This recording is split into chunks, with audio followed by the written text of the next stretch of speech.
ब्रह्मा जी सृष्टि बनाते हैं और शंकर जी पालन करते हैं, इस नाते भगवान नारायण बड़े। अब सबके अपने अपने मत अभिमत थे, तो सोचा एक राय बन जाए, यानी सब लोग एक बात पर आ जाएं कि वास्तव में तीनों में श्रेष्ठ कौन है, सबकी एक मति हो जाए, सहमति हो जाए, अलग अलग मत नहीं, एक मत में अगर आ सके तो अच्छी बात है। तो एक मत में आने के लिए क्या करना होगा, तो कहने लगे एक मत में आने के लिए तीनों की परीक्षा करनी होगी, बड़ा कौन है छोटा कौन, इस बात की का बोध तो तभी हो सकता है जब इनकी परीक्षा कर ली जाए।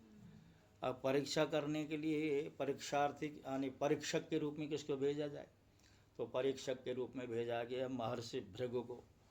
अब भृगु महाराज ब्रह्मा जी के पास पहुँचे। भृगु ब्रह्मा जी के पुत्र हैं, मानस पुत्र हैं, और जा कर के बिल्कुल तन करके खड़े हो गए। हमेशा तो जाके चरणों में गिर के प्रणाम करते थे, आज तन करके खड़े हो गए। अब ब्रह्मा जी बोले तो कुछ नहीं, किंतु ब्रह्मा जी के चेहरे में ऐसा भाव दिखाई पड़ा कि आज इसने मुझे प्रणाम नहीं किया, अर्थात ये अभिमानी हो गया है, ये बात चेहरे में नजर आई।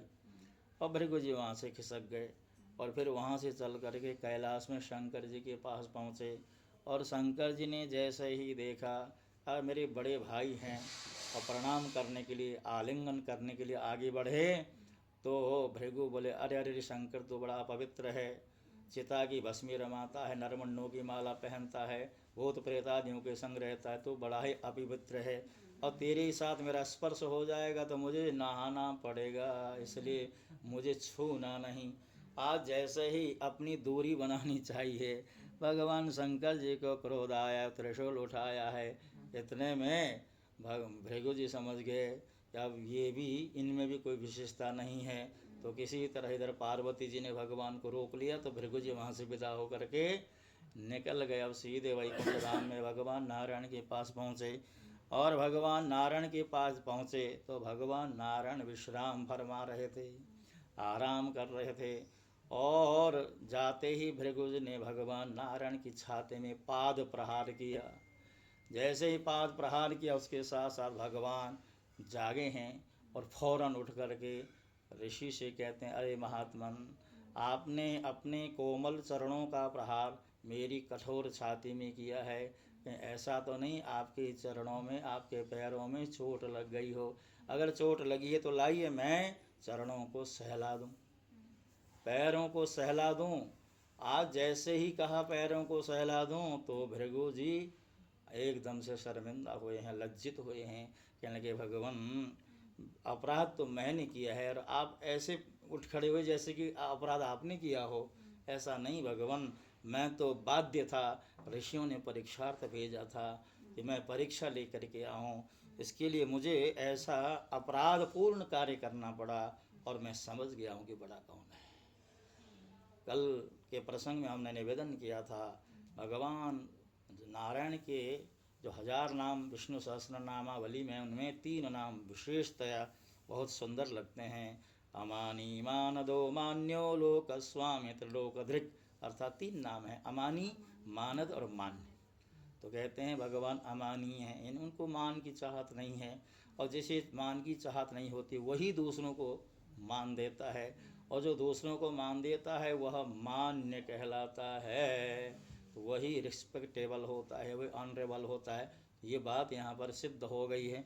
तो सुंदर बात बताई है। ऋषियों की सभा में आकर के भृगु जी ने कहा कि ये घटना हुई है, तो सब ने एक मत से कहा नारायण जिन नाम लिया तिन और का नाम लिया न लिया, अमृत पान किया घट भीतर गंगा जल पिया न पिया। कहते हैं जिसने नारायण का नाम ले लिया है, फिर उसने किसी दूसरे देवता का नाम लिया या नहीं लिया क्या फर्क पड़ता है। अरे जैसे अमृत पान करने को मिल गया हो, फिर उसके सामने गंगा जल भी फीका ही होता है। ये बात वहाँ पर तय हो गई। बोले नारायण भगवान की न। यदि नाथ का नाम दया निधि, तो दया भी करेंगे कभी न कभी। यदि नाथ दया निधि है, तो दया भी करेंगे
तो सुंदर बात बताई है। और बताया एक समय की बात है, अब द्वारिका में अर्जुन भी उधर ही रह रहे थे, तो एक ब्राह्मण आया और कहता है मेरे पुत्र होते जाते हैं और वो मृत्यु को प्राप्त होते हैं। तो बताया 9 पुत्रों का अपने अब जो है काल कवलित होना जब हुआ, यानी मारे जा चुके, तो वो ब्राह्मण आकर के भगवान के दरबार में फरियाद लगाता है। लगता है हमारे यहाँ धर्मात्मा राजा रहे नहीं, धर्मात्मा राजा रहते तो मेरे पुत्र उत्पत्ति के साथ जन्म के साथ मर नहीं जाते। अब अर्जुन ने उस ब्राह्मण से पूछा, अरे ब्राह्मण देवता, क्या तुम्हारे यहाँ कोई धनुर्धारी क्षत्रिय नहीं है जो तुम्हारे पुत्रों को बचा सके काल से? तो यहाँ पर उस ब्राह्मण ने कहा, बड़े एक से एक धनुर्धारी हैं, स्वयं भगवान श्री कृष्ण हैं, उनके पुत्र प्रद्युम्न हैं, अनिरुद्ध हैं और भगवान बलराम जी भी हैं। चारों एकदम से वीर हैं और ऐसे पराक्रमों के रहते रहते हमारे पुत्रों को कोई हमारे यहाँ से ले जाता, अर्थात वो मृत्यु को प्राप्त हो जाते हैं। तो अर्जुन ने कहा, चिंता मत करो, अब की बार जब तुम्हारे यहाँ कोई पुत्र गर्भ में आएगा तो उसकी रक्षा करने का जिम्मा मेरा है। तो उस ब्राह्मण ने कहा, अरे बड़ी ढींग क्यों हाँकते हो? जहाँ भगवान श्री कृष्ण का धनुष काम नहीं आया और उनके पुत्र का और उनके पौत्र का और उनके भाई बलदेव जी का जब धनुष काम नहीं आया, तो तुम्हारा धनुष काम आ ही जाएगा, इस बात का कोई भरोसा नहीं है।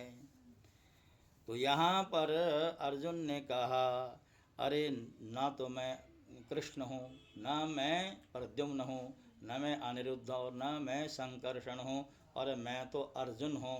तुम्हें मालूम है कि मैंने महाभारत जैसे युद्ध में अपना पुरुषार्थ दिखाया है, और यूँ कहें तो महाभारत का युद्ध मैंने अपने बलबूते जीता। देखिए अर्जुन के मन में अभिमान आ गया। तो अर्जुन ने कहा कि एक काम करो, जैसे ही तुम्हारी पत्नी गर्भवती हो जाए मुझे सूचित कर देना, और मैं आकर के तुम्हारा जो प्रसूति गृह है जहाँ पे प्रसव होना है उसको इस तरह से कवच में बदल दूंगा कि फिर वो मृत्यु कहीं से भी घुस नहीं सकती। अब बताया, अब उस ब्राह्मण ने अर्जुन की बातों पर विश्वास किया और घर में गया, जा कर के मालूम पड़ा कि अब उसकी पत्नी गर्भवती हो गई है। तो अर्जुन को सूचना दे दी और अर्जुन ने जा कर के उस कक्ष को जिसमें प्रसूति होनी थी बाणों के जाल से उसको ऐसा सजा दिया है कि कहीं से भी रत्ती भर मृत्यु के आने के लिए कोई मार्ग बचाई नहीं। अब इधर जो है बताया कि वो बच्चा जैसे ही उत्पन्न हुआ है, अच्छा पहले जो 9 बच्चे उत्पन्न हुए थे वो तो उनका तो शरीर वहाँ पर रहता था, केवल उनके प्राण ही उड़ जाते थे।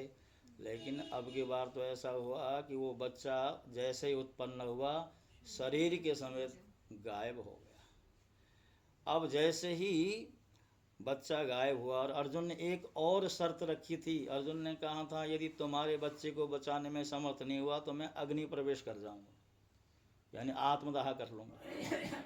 अब जो है अर्जुन ने सोचा, मैंने जो वचन दिया था ब्राह्मण को कि अगर तुम्हारे बच्चे को नहीं बचा सका तो मैं आत्मदाह कर लूँगा, तो अग्नि जलाई और अग्नि में प्रवेश करने का निश्चय किया। भगवान ने कहा, अरे अर्जुन ऐसा मत करो, चलो मेरे साथ। तो भगवान ने अर्जुन को एक दिव्य रथ पर आरूढ़ किया, और सुग्रीव शैव्य बलाहक आदि जो है बहुत सुंदर सुंदर जो घोड़े थे, वो कभी कभार ही भगवान उन घोड़ों का प्रयोग करते थे। तो कहते हैं उन घोड़ों को रथ से लगाया है और अर्जुन को बिठा करके भगवान ने पश्चिम की ओर यात्रा आरंभ की। और कहते हैं समुद्र है, बड़े बड़े पर्वत आदि हैं, उन सब को पार करते करते अंत में गहरे नीले समुद्र के अंदर प्रवेश किया है।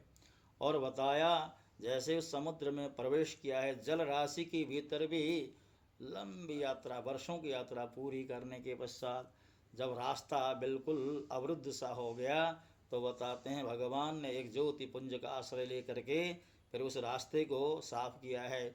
और इस तरह यात्रा करते करते भगवान नारायण के उस नित्य धाम में पहुँचे। यहाँ पर उन नारायण भगवान का नाम भूमा बताया है। और जो धाम में पहुँचे तो जैसे ही उस धाम में पहुँचे भगवान नारायण ने श्री कृष्ण और अर्जुन से कहा, आओ आओ बच्चों आओ, मैंने तुम्हें यहाँ बुलाने के लिए ही ब्राह्मणों के बच्चों को अपने पास बुलवा लिया था, क्योंकि अब मैं चाहता हूँ। देखिए श्री कृष्ण और अर्जुन नर और नारायण के अवतार थे और धरती पर इसलिए आए थे कि वैसे तो नर नारायण तपस्या के प्रतीक माने जाते हैं, लेकिन उसके साथ साथ नर नारायण के रूप में ही भगवान श्री कृष्ण और अर्जुन को भगवान आदि नारायण ने भेज दिया था, क्योंकि अधर्म के विरुद्ध शस्त्र उठाने का कार्य अर्जुन को दे दिया गया था और उस कार्य में सहयोग प्रदान करने के लिए भगवान श्री कृष्ण को सारथी बना करके भगवान ने भेजा था। तो कहने लगे कि अब तुम्हारा जो कार्य है इस धरती में समाप्त प्राय हो गया है, अब तुम्हें जल्दी से जल्दी इस धरती से अपने लोक की ओर प्रस्थान कर देना चाहिए। इस सूचना, इस संदेश देने के लिए मैंने तुम्हें यहाँ बुलाना था और बुलाने के लिए सबसे बड़ा माध्यम यही रहा।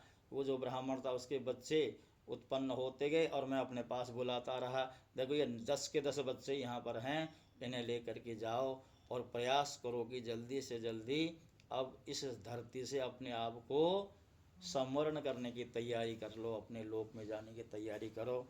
तो अब जो है अंत में भगवान ने सोचा, इस धरती में आने के पश्चात तमाम जिम्मेदारियों का पालन करते करते परिवार को समय नहीं दे पाए, तो भगवान ने सोचा अब परिवार को भी समय देना चाहिए। वो रानियाँ, वो पुत्र और पौत्र आदि और बहुत विशाल परिवार था, उन सब को भगवान ने विहार के माध्यम से कभी जलराशि के अंदर लेके जाते, कभी पर्वतों में लेकर के जाते। उन सब का एक तरह से जो भौतिक मनोरंजन है वो सारा का सारा कराया है। इसके साथ साथ 10वें स्कंद को यहाँ पर विश्राम दे दिया और 11वें स्कंद के आरंभ में भगवान को जो आदेश था महानारायण आदि नारायण के द्वारा, अब उसकी तैयारी करनी थी। तो कहते हैं द्वारका के पास एक पिंडारक नाम का तीर्थ है और वहाँ आकर के ऋषियों ने जो है एक यज्ञ करने का निश्चय किया। और कहते हैं उस ऋषि समूह में विश्वामित्र, कर्ण, दुर्वासा, अंगिरा, भृगु, कश्यप आदि थे। तो बताते हैं अब माया भगवान की यहाँ पर उसने अपना कार्य करना आरंभ किया। तो कहते हैं भगवान के जो पुत्र हैं जाम्बवती से उत्पन्न हुए सांब को अन्य उनके जो मित्र लोग हैं या भाई लोग हैं उन सब ने स्त्री का वेश बनाया और बना करके ऋषियों के पास सामने ले जा करके खड़ा कर दिया। कहने लगे, ऋषियों हे महात्माओं बताओ, ये गर्भवती स्त्री है, हमारी जो है रिश्तेदार है, इसकी कोख में बालक है या बालक कन्या है, इस बात का ज्ञान हमें चाहिए। हम इस बात का बोध आप कराएं कि ये गर्भवती स्त्री क्या देने वाली है, बेटा देगी या बेटी देगी। और ऋषि मुनियों ने पहले तो ध्यान दिया नहीं, जब कुछ ज़्यादा ही शोर शराबा होने लगा तो ऋषियों ने कहा, अरे दुष्टों, ना ये पुत्र देगी ना पुत्री देगी, अतः न बेटा होगा ना बेटी होगी, और इसकी कोख से, इसके गर्भ से तो यदुवंश का नाश करने वाला मूसल उत्पन्न हो जाएगा। अब आज जैसे वस्त्र हटा करके देखा सचमुच मूसल निकल आए। उग्रसेन राजा थे तो राजा के पास गए, कहने लगे महाराज हमसे बहुत बड़ा अपराध हो गया, अब ये मूसल उत्पन्न हुआ, इसका क्या करें। तो उग्रसेन जी ने कहा एक काम करो, इसको ले जा करके समुद्र के किनारे इस पत्थर में रगड़ डालो और जब बिल्कुल चूरा चूरा हो जाए फिर छोड़ना। अब रगड़ने लगे तो रगड़ते रगड़ते भी जब हम कद्दूकस में मूली कसते हैं या कोई दूसरी वस्तु कसते हैं तो पूरी तरह समाप्त तो नहीं होती वो चीज़, थोड़ा सा तो रह ही जाता है, थोड़ा सा अंश। तो ऐसे ही उस मूसल को बेशक घिसा गया है, रगड़ा गया है, छोटा सा अंश बच ही गया। तो फिर उन यदुवंशियों ने सोचा अब छोटा सा टुकड़ा ही हमारा क्या बिगाड़ सकता है, तो उन्होंने उस टुकड़े को गहरे पानी में डाल दिया। और भगवान की माया यहाँ भी पीछा कर रही है, तो उस टुकड़े को एक मछली ने निगल लिया और मछली ने निगल लिया और संयोग से वह मछली किसी मछुआरे के जाल में फंसी और मछुआरे ने जब जाल को बाहर खींचा तो वह मछली फंसी पड़ी थी। तो उस मछली के पेट में वह मूसल का टुकड़ा दिखाई पड़ा। वो मछुआरा जो है शिकारी भी था, शिकार का भी काम करता था। उसने सोचा क्यों न इस शुभ लोहे के टुकड़े से तीर का जो अग्रभाग है उसका निर्माण करूं।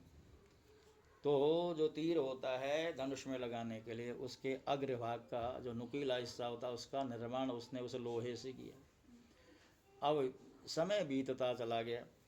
अब इधर क्या हुआ, जो चूरा गिरा था घिसने पर, मूसल के रगड़ने पर, उस चूरे से एक एरका नाम की वनस्पति उगाई। लंबे लंबे पत्ते और तलवार की तरह धार उसमें होती है, तो ऐसे पत्ते उगाए।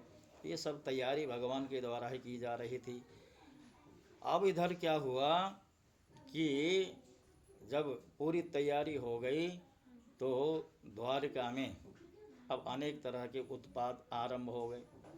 भगवान द्वारकावासियों से कहते हैं, देखो अनेक तरह के उत्पात हो रहे हैं। आज से 7वें दिन समुद्र, ये द्वारका जो है समुद्र के अंदर समा जाएगी।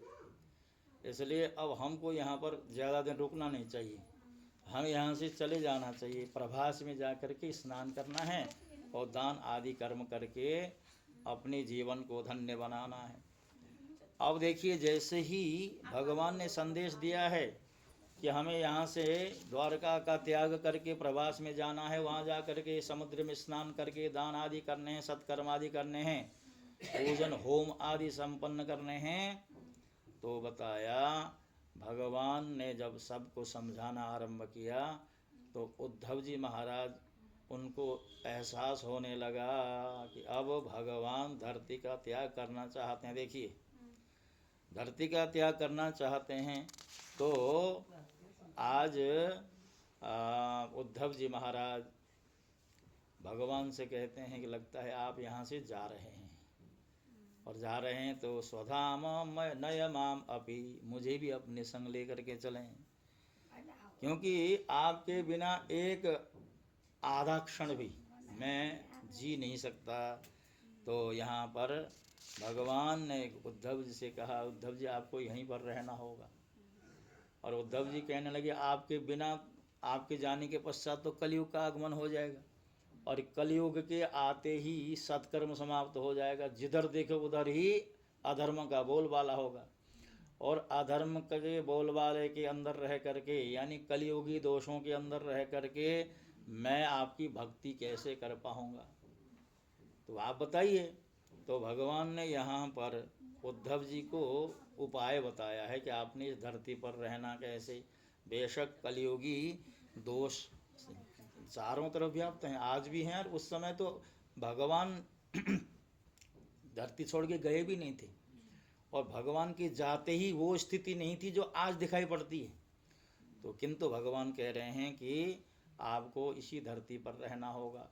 तो भगवान ने अवधूत दत्तात्रेय जी के द्वारा राजा रघु को जो बात बताई गई थी, अवधूत दत्तात्रेय जी से रघु ने पूछा था, राजा यदु ने, तो राजा यदु ने जो पूछा था कि आपको हम देखते हैं कि पड़े रहते हैं एक जगह, और कोई चेष्टा नहीं, कोई पुरुषार्थ नहीं, कोई कुछ नहीं, लेकिन उसके बावजूद भी आप हमेशा प्रसन्न मुद्रा में दिखाई पड़ते हैं, आपकी प्रसन्नता का क्या कारण है, राजा यदु ने पूछा था।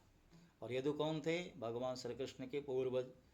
तो बताया, जैसे ही यदु ने पूछा था कि हे महाराज आप इस तरह प्रसन्न मुद्रा में क्यों रहते हो, तो यदु राजा से उन अवधूत दत्तात्रेय जी ने कहा था, मैंने अपने जीवन में 24 गुरु धारण किए, और उन 24 गुरुओं से कुछ न कुछ लेता हूँ, और ले करके मैं बड़ी प्रसन्नता से रहता हूँ।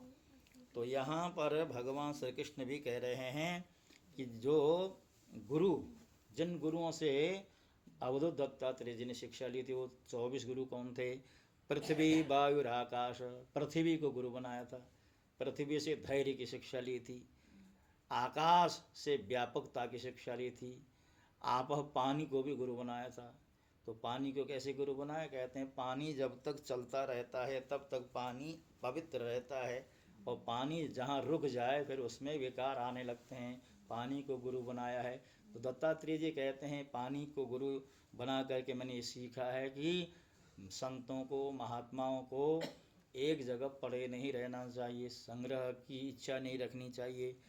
अग्नि को गुरु बनाया है, और अग्नि का स्वभाव होता है कि अग्नि में आप कुछ भी दे दो, अग्नि उसको स्वीकार करती है, उसके स्वाद से कोई लेना देना नहीं है। और संतों को चाहिए प्रारब्धवश जो कुछ प्राप्त हो उसी में संतोष करे। चंद्रमा को गुरु बनाया, कहते हैं चंद्रमा की कलाएं घटती बढ़ती हैं।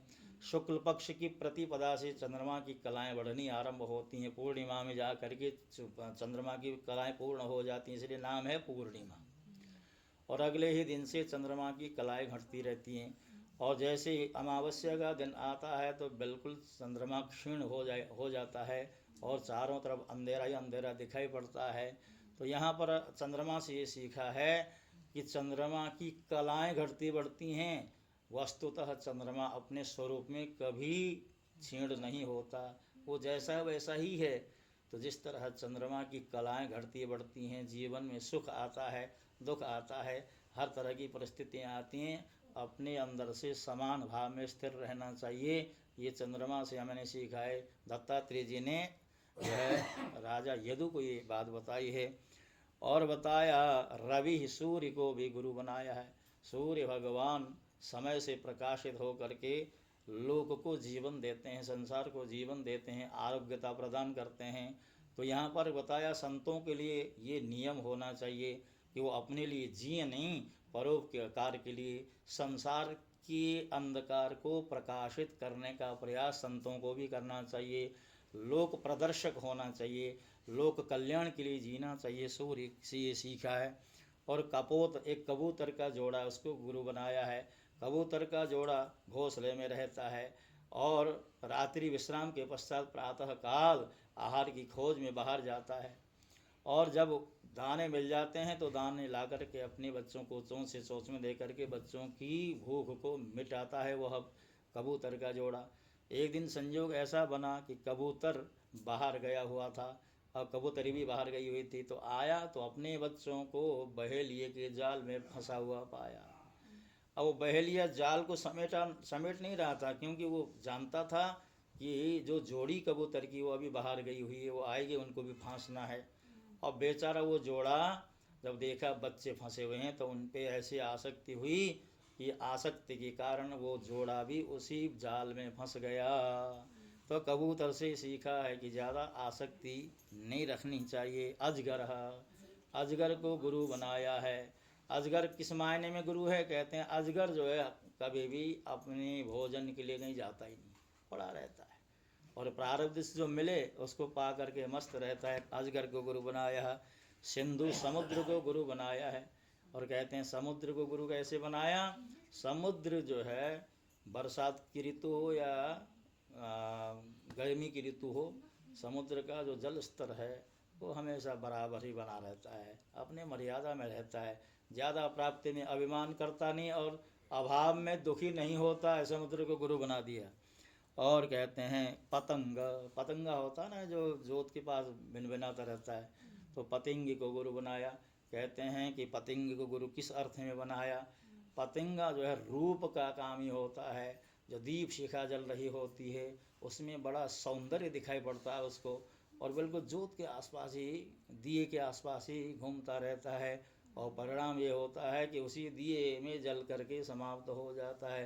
रूप का कामी पतंगा रूप के चक्कर में फंस जाता है। पतंगे को गुरु बनाया, ज़्यादा आसक्ति करने नहीं है।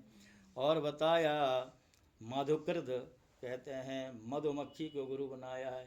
बेचारी मधुमक्खी उड़ उड़ के जाती है, फूलों में जा कर के मीठा मीठा रस ला करके अपने छत्ते में जमा करती है और आनंद कोई और ले लेता है। बेचारी मधुमक्खी से यही सीखा है, ज़्यादा संग्रह करोगे, ज़्यादा इकट्ठा करोगे, उसका भोग तुम्हें करने को मिलेगा नहीं, और उसका भोग कोई और करने वाला है, उसको भी गुरु बना लिया है। और महात्मा से यही सीखा है। और महात्मा के लिए संदेश है कि महात्मा को ज़्यादा संग्रही नहीं बनना चाहिए। गज हाथी को गुरु बनाया है। कहते हैं एक हाथी पकड़ने वाला, उसने सोचा हाथी को अपने अधीन करना है, तो वन में गया। जिस मार्ग से हाथी अक्सर गुजरता था उस मार्ग में उसने बहुत बड़ा गड्ढा खोदा और गड्ढे के ऊपर कुछ घास फूस रख दिए, और गड्ढे के इस पार एक नकली हथीनी खड़ी कर दी, लकड़ी की बनी हुई। और उधर से जब उस एक जो असली हाथी था उसने देखा एक हाथीनी खड़ी है, उसके ऊपर आसक्त हुआ, दौड़ा हुआ जैसे आने लगा, तो कहते हैं घास फूस में पैर पड़ा और धड़ाम से नीचे गिर गया और वह फंस गया, क्योंकि इतने बड़े विशाल जानवर को अपने अधीन एक मानव करता है और अपनी बुद्धि से करता है, अपनी चतुराई से करता है, तो वह भी उस हथीनी के चक्कर में फंस गया था। महात्मा को चाहिए कि कभी इस तरह गृहस्थी के चक्कर में नहीं पड़ना चाहिए। और मधुहा कहते हैं शहद निकालने वाले व्यक्ति को देखकर भी शिक्षा ली कि कहते हैं मेहनत वो मधुमक्खी कर रही थी और इसका प्रारब्ध देखो, यह आनंद से मधु का सेवन कर रहा है, उसको भी गुरु बनाया। हरिण को गुरु बनाया। कहते हैं हरिण पकड़ने वाले जो शिकारी होते हैं क्या करते हैं, जिस वन में हरिण होता है उस वन में जा कर के बीन बजाते हैं, और बीन बजाने के कारण वो जो बीन की ध्वनि हरिण के कानों में जाती है तो हरिण बड़ा मुग्ध होता है, जहाँ खड़ा है वहीं पर खड़ा ही रहता है, उसको सुध नहीं रहती। और इधर से मौका पा करके शिकारी चुपके से जाता है और जा करके उसको पकड़ लेता है। तो कहते हैं हम भी संसार में हरिण की तरह संसार के गीत सुन रहे, और एक दिन काल जो है शिकारी बन करके आएगा और हमारा भी उसी तरह बंधन हो जाएगा जैसे हरिण का बंधन हुआ था। हरिण को गुरु बनाया है, मीना मछली को गुरु बनाया है। मछली पकड़ने वाले क्या करते हैं, एक जो कटीला उसको बंसी बोलते हैं, उसमें कुछ खाने की चीज़ लगा करके और उसमें जाल के साथ डाल देते हैं पानी में, तो बताया है वो उसमें कांटा सा होता है। अब वो जो खाने की वस्तु है उसके लोभ में जब मछली आती है तो कांटा उसके अटक जाता है और वह जो मछुआरा है उसको मछली को बाहर लेकर के आ जाता है। तो यहाँ पर मछली से ये शिक्षा ली है कि वो मछली अपने जीव में कंट्रोल करती, नियंत्रण करती, तो मछली फंसती नहीं। इसलिए सुखी मीन जे नीर अगाधा, कहते हैं मछली सुखी किस अवस्था में होती है, जब मछली गहरे पानी में होती है, और जहाँ उतरने लग जाते हैं फिर उसको खतरा होता है।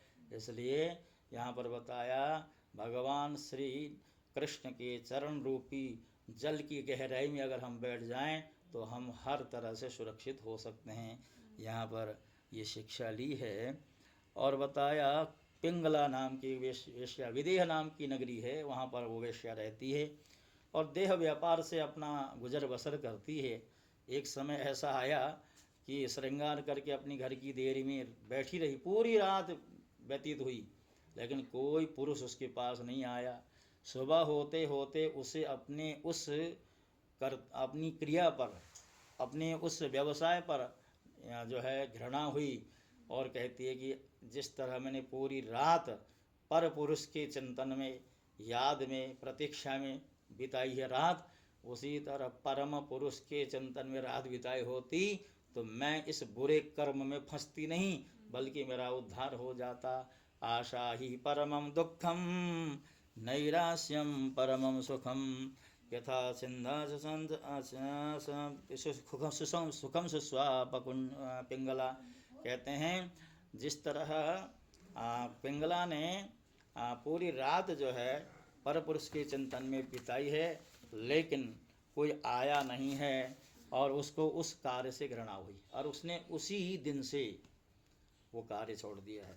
तो बताया कुरर नाम का पक्षी है, अपनी चोंच में मांस का टुकड़ा लेकर के उड़ रहा था, और जब उसको मांस का टुकड़ा लेकर के उड़ते दूसरे पक्षियों ने देखा तो उसका पीछा करना आरंभ किया, और बेचारा जान लगा करके जी जान से उड़ता रहा, लेकिन दूसरे पक्षियों ने उसका पीछा छोड़ा नहीं। लेकिन जैसे ही उसने वो टुकड़ा छोड़ दिया, त्याग दिया, तो फिर दूसरे पक्षियों ने उसका पीछा छोड़ दिया। ये संसार ऐसा ही है, जब तक कुछ होता है हमारे पास सब पीछे पड़ते हैं, और जब हम त्याग देते हैं तो फिर कोई हमें पूछना नहीं आता।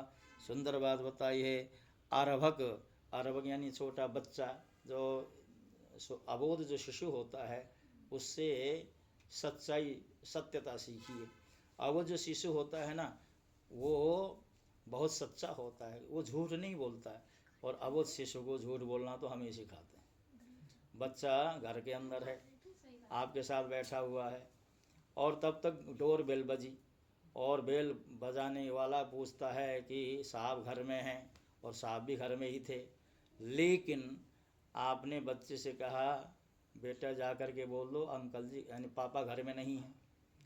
पूछने वाला पूछेगा साहब घर में हैं, तो हम क्या करते हैं, मिलने का मन ना हो तो फिर क्या कह देते हैं, बच्चों के हाथों संदेश भेज देते हैं, कहना अंकल से कि पापा घर में नहीं हैं, और पापा घर में ही थे। तो ये बच्चों को झूठ की शिक्षा किसने आरंभ की देनी, हम ही ने दी है। लेकिन बच्चा सच्चा होता है, उस बच्चे से भी ये शिक्षा ग्रहण की है। और बताया सर्प, सर्प को भी गुरु बनाया है। सर्प जो है अपने रहने के लिए कभी घर नहीं बनाता। महात्माओं को चाहिए, घर बनाने के चक्कर में जो है आदमी फंस जाता है। महात्मा लोग बड़े बड़े आश्रम, और आश्रम भी ऐसे बनाते हैं बिल्कुल जो है बड़ी बड़ी हवेलियों को मात दे। तो इसलिए यहाँ पर महात्माओं को ये शिक्षा दी गई है कि कभी अपने लिए घर बनाने की ज़रूरत नहीं है। पूर्ण नाभि, मकड़ी को गुरु बनाया है। मकड़ी जाला बुनती है, और किससे बुनती है, अपने लारे से बुनती है, और एक दिन उसी जाले में फंस जाती है, इसलिए गुरु बनाया है मकड़ी को भी। और कहते हैं सुपेशकृत, कहते हैं एक भृंगी नाम का कीड़ा होता है, दीवार में मिट्टी की का घोंसला बनाता है और वहीं रहता है, और फिर वो क्या करता है कि उड़ कर के जाता है, दूसरी जाति के कीड़े को ला करके उस घोंसले में बंद करता है, और बाहर भिन भिनाता रहता है। अंदर बैठा हुआ जो दूसरी जाति का कीड़ा है वो बेचारा इतना भयभीत होता है कि डर के मारे वह भी भृंगी ही बन जाता है। जिसका चिंतन किया जाए आदमी उसी स्वरूप को प्राप्त होता है। यहाँ पर ये शिक्षा प्राप्त की है। तो यहाँ पर उद्धव जी से कहा गया है, हे उद्धव जी आप भी इन 24 गुरुओं को गुरु बनाइए, उनसे शिक्षा लेकर इस धरती पर रही है।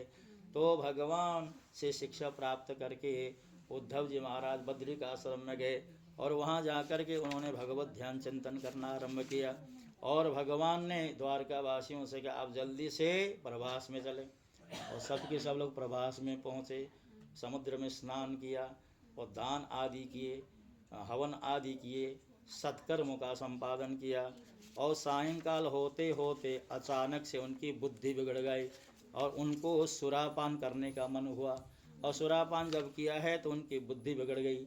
बुद्धि बिगड़ गई तो पहले तो आपस में कलह करने लगे, वाद विवाद करने लगे, और वाद विवाद धीरे धीरे युद्ध में परिणत हो गया। तो बताते हैं लातों और घूंसों से एक दूसरे को प्रहार करने लगे, और समुद्र के तट पर जो एरका नाम की वनस्पति उत्पन्न हुई थी उसे उखाड़ उखाड़ करके एक दूसरे के ऊपर प्रहार करना आरंभ किया, और लड़ भिड़ करके सारे समाप्त हो गए। इधर बलराम जी ने सोचा अब भगवान श्री कृष्ण परम धाम की तैयारी कर रहे हैं, तो बलराम जी ने भगवान श्री कृष्ण के जाने से पहले ही समुद्र में तट में बैठ कर के योग का आश्रय लेकर के अपने शरीर को समाप्त कर दिया। अब भगवान सारे यदुवंशी चले गए, बलराम जी चले गए, किंतु भगवान को कोई प्रभाव नहीं है। सारा परिवार उजड़ गया, तब भी कोई खेद नहीं है, कोई दुख नहीं है, कोई गम नहीं है। भगवान सरस्वती नदी के तट पर एक पैर के ऊपर दूसरा पैर चढ़ा करके अपना कंधा पीपल के वृक्ष में टिका करके आनंद से बैठे हुए हैं। इतने में एक जरा नाम का शिकारी, वो शिकार के खोज में यानी किसी शिकार यानी किसी पशु की खोज में वन में घूम रहा था, और घूमते घूमते जब उसने देखा भगवान श्री कृष्ण के चरण ऐसे एक पैर फैला करके बैठे थे, तो भगवान श्री कृष्ण के चरण का जो तलवा है लाल लाल इतना सुंदर दिव्य दिखाई पड़ता था, तो ऐसा लगा जैसे कि कोई मृग बैठा हुआ है, उसका मुखमंडल दिखाई दे रहा है। दूर से देखने में भगवान श्री कृष्ण का चरण उसको मृग नजर आया, और उसने उसी तीर को, जिस तीर को बनाने में वो मूसल का टुकड़ा प्रयोग हुआ था, उसी तीर को धनुष से लगाया, और एकदम जैसे ही बाण छोड़ा है वह बाण आकर के भगवान के चरणों का स्पर्श करके वहीं के वहीं गिर गया। तो बताते हैं इधर उस जरा नाम के शिकारी को एहसास हुआ कि मुझसे गलती हो गई है, मैंने तो शिकार के बहाने मैंने लगता है भगवान का को नुकसान पहुंचाया, दौड़ा हुआ आया भगवान के चरणों में गिर पड़ा। कहता है भगवान मुझसे बहुत बड़ा अपराध हो गया, क्षमा करें। भगवान ने कहा चिंता मत करो, ये सब मेरी इच्छा से हो रहा है। पूर्व जन्म में पिछली बार यानी त्रेता युग में जब मैं राम अवतार में आया था, तो तुम बाली के रूप में आए थे, और मैंने जब छुप करके तुम्हारे ऊपर बाण का प्रयोग किया था तो तुमने कहा था धर्म हेतु अवतरूं गोसाई, मारे मोई व्याध की नाई। भगवान, आप धर्म की रक्षा करने के लिए धरती में आए हैं और मुझे शिकारी की भांति, एक व्याध की भांति मार डाला आपने। आपको ऐसा नहीं करना चाहिए था, और मैंने तभी संकल्प किया था अब की बार मेरी बारी थी, अगली बार तेरी बारी होगी, और उसी संकल्प को सिद्ध करने के लिए ये मौका मैंने तुझे दिया है, चिंता मत कर। और भगवान का दर्शन करके, भगवान को प्रणाम करके, भगवान से पहले ही वो भगवान के धाम को चला गया। बोलो सच्चिदानंद भगवान की। अब इधर भगवान ने अपने शरीर का त्याग करने का निश्चय किया। भगवान को ढूंढता हुआ दारुक नाम का भगवान का सारथी भगवान के पास आया। भगवान से कहता चलिए द्वारका। भगवान कहने लगे दारुक, अब हम द्वारका लौटने वाले नहीं, हम तो अपने धाम में जा रहे हैं।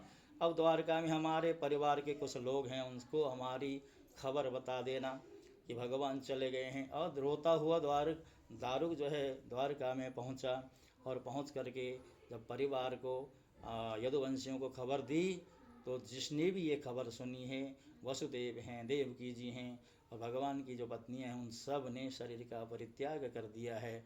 और थोड़े वो जो बालक वृद्ध आदि बच्चे थे, उन सब को लेकर के अर्जुन इंद्रप्रस्थ के लिए प्रस्थान करते हैं। इसी के साथ साथ इस प्रसंग को यहाँ पर विश्राम दिया गया है। और देखिए धीरे धीरे अब हमारा जो कार्यक्रम है विश्राम की ओर जा रहा है, और भगवान के परम धाम गमन के पश्चात तो भागवत में कुछ बचता ही नहीं है। लेकिन हम भगवान का धन्यवाद इस बात को लेकर के करते हैं कि भगवान ने हमारे मन में भाव जागृत किया, और बड़ी निष्ठा के साथ इस परिवार ने इस कार्यक्रम की पूर्णता की ओर बढ़ने का एक जो मार्ग प्रशस्त किया है, और इसमें हम सभी लोगों का प्रयास है, तभी जा कर के ये कार्य सफलता की ओर बढ़ रहा है। हमारा तो प्रयास है, लेकिन कृपा किसकी है? भगवान की है। मेरा आपकी कृपा से सब काम हो रहा है, मेरा आपकी कृपा से सब काम हो रहा है। करते हो तुम कन्हैया, करते हो तुम कन्हैया, मेरा नाम हो रहा है, मेरा आपकी कृपा से सब काम हो रहा है, मेरा आपकी कृपा से सब काम हो रहा है। पतवार के बिना ही मेरी नाव चल रही है, पतवार के बिना ही मेरी नाव चल रही है। हैरान है जमाना, मंजिल भी मिल रही है, हैरान है जमाना, मंजिल भी मिल रही है। करता नहीं मैं कुछ भी, सब काम हो रहा है, करता नहीं मैं कुछ भी, सब काम हो रहा है। करते हो तुम कन्हैया, करते हो तुम कन्हैया, मेरा नाम हो रहा है, मेरा आपकी कृपा से सब काम हो रहा है, मेरा आपकी कृपा से सब काम हो रहा